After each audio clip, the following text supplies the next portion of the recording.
est né en 1918-1920. Ensuite, il s'est développé tranquillement. Aristide, étant le fondateur, a voulu exploiter les ressources disponibles.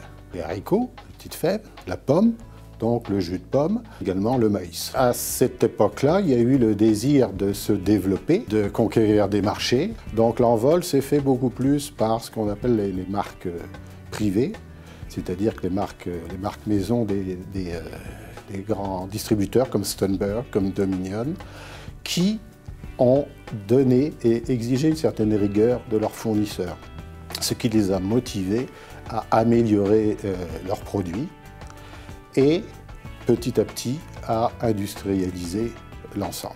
Par la suite, il y a eu le désir de développer ses propres marques et la volonté de faire différemment. Alors faire différemment, eh bien, c'est essayer d'innover.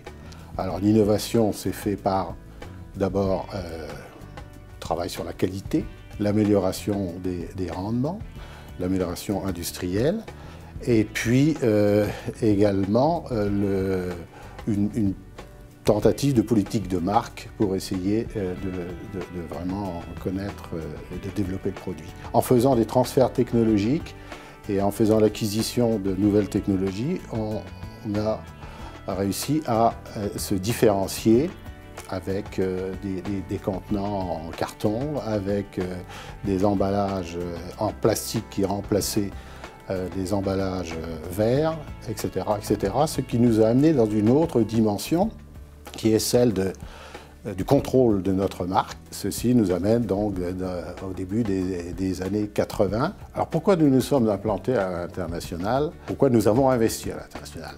C'est en fait une suite logique de notre désir d'avoir des matières premières de qualité, non disponibles en Amérique du Nord ou à des coûts plus intéressants. Nous avons découvert également que nous avions des connaissances qui pouvaient les intéresser. L'époque des années 90, des investissements assez importants dans certains secteurs comme la Chine, où nous avons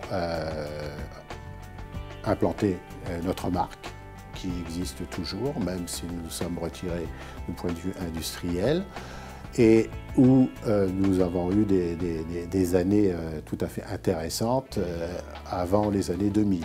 Par la suite, le monde entier a découvert le potentiel de tous ces pays et la concurrence nous a un peu repositionné dans notre développement et nous avons ensuite priorisé le développement en Amérique du Nord. C'est un modèle qui s'est attaché à cette période historique d'un Québec qui se développait, fin des années 60, de la possibilité d'avoir des ressources humaines éduquées et compétentes, la disponibilité d'un capital. Donc c'est tout un ensemble de circonstances qui ont fait que la volonté de se développer a pu se cristalliser par rapport au développement du Québec. Si on m'avait dit en début 1971 que j'allais passer 40 ans, j'aurais dit jamais, jamais. Mais les 40 ans se sont déroulés d'une façon très intéressante.